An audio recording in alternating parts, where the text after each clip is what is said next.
Las Vegas में AI और robotics के भविष्य पर डॉक्टर डीपी शर्मा की बड़ी बात। स्वच्छता से जुड़ा मुद्दा।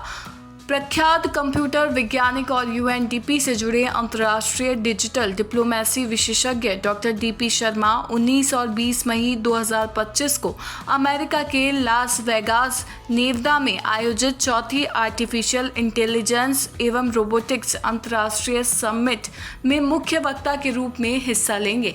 इस समिट में वे टेक्नोलॉजी के भविष्यगामी दुष्प्रभाव और उससे बचने के उपाय विषय पर अपनी की नोट स्पीच देंगे। प्रधानमंत्री के स्वच्छ भारत मिशन के राष्ट्रीय ब्रांड एम्बेसडर डॉक्टर शर्मा ने बताया कि वे साइबर स्वच्छता के साथ साथ आर्टिफिशियल इंटेलिजेंस की स्वच्छता पर भी काम कर रहे हैं। उनका कहना है कि एआई और रोबोटिक्स के बढ़ते उपयोग के साथ इसके संभावित दुष्प्रभावों को समझना और उनसे बचाव के उपाय करना बेहद ज़रूरी है। डॉक्टर शर्मा इस समिट में उन सभी पहलुओं पर प्रकाश डालेंगे जिनके जरिए आने वाली पीढ़ियों और वैश्विक समुदाय को एआई के नकारात्मक प्रभावों से सुरक्षित रखा जा सके। हाल ही में डॉक्टर शर्मा ने इथियोपिया के वोचिमो विश्वविद्यालय में आयोजित एक कॉन्फ्रेंस में भी एआई के प्रभावों और दुष्प्रभावों पर विस्तृत चर्चा की थी। वहां उनका देश के प्राचीन हड्डिया परंपरा से भव्य स्वागत हुआ था और कॉन्फ्रेंस स्थल पर यूनाइटेड नेशंस व भारत के ध्वज को सम्मान के साथ प्रदर्शित किया गया था। लास वेगास समिट में डॉक्टर शर्मा का ये संबोधन वैश्विक मंच पर एआई और रोबोटिक्स के जिम्मेदार उपयोग को लेकर एक नई दिशा देने की उम्मीद जगा रहा है। उनके विचारों को लेकर तकनीकी विशेषज्ञों और नीति निर्माताओं में खासा उत्साह देखा जा रहा है। आज दुनिया आर्टिफिशियल इंटेलिजेंस के समंदर में गोते लगाने की ओर अग्रसर है। हर क्षेत्र, हर विधा, हर क्रिया, हर प्रक्रिया में आर्टिफिशियल इंटेलिजेंस का इस्तेमाल हो रहा है। अभी मैं कुछ दिन पहले थाईलैंड में स्पीच दे रहा था आर्टिफिशियल इंटेलिजेंस के ऊपर इंटरनेशनल कॉन्फ्रेंस में ICEEE 2025, जिसमें मैंने स्पष्ट रूप से कहा था कि इंटेलिजेंस एक नेचुरल प्रक्रिया है और उसको हम यदि आर्टिफिशियली डिज़ाइन कर रहे हैं और डिज़ाइन करने के बाद सिस्टम्स के अंदर इंटीग्रेट कर रहे हैं तो ये साइंटिफिक विकास है। लेकिन कोई भी साइंटिफिक विकास अपने साथ में विकार भी लेके आता है।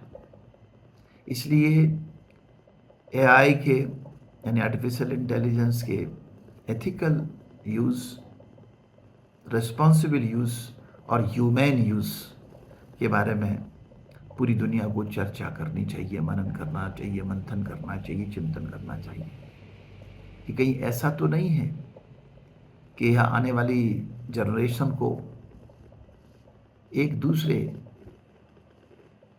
गर्त में धकेल दे।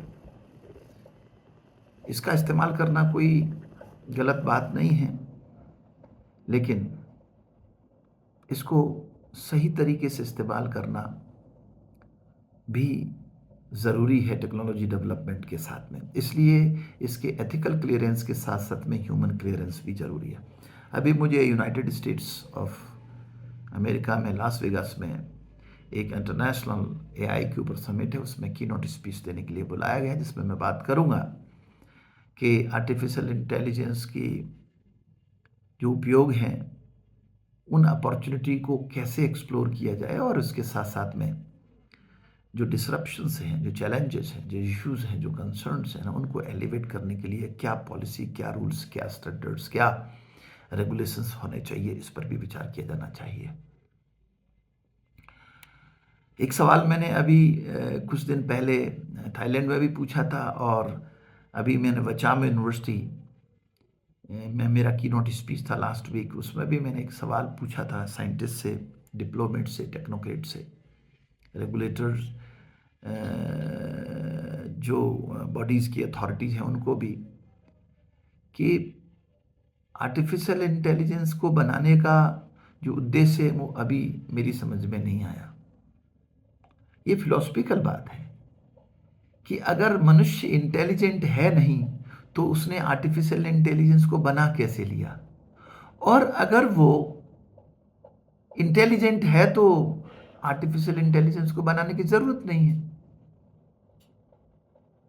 ये थोड़ा डिबेट का बिंदु है, इस पर मनन चिंतन मंथन किया जाना चाहिए। और मैं अभी उस समिट में पार्टिसिपेट करूंगा और मेरा कीनोट स्पीच है वो यूनाइटेड स्टेट्स के लास वेगास में, उस पर भी जो मेरा मेन फोकस रहेगा वो इसकी अपॉर्चुनिटी और डिसरप्शंस के बीच में एक बैलेंस एस्टेब्लिश करने के लिए रहेगा।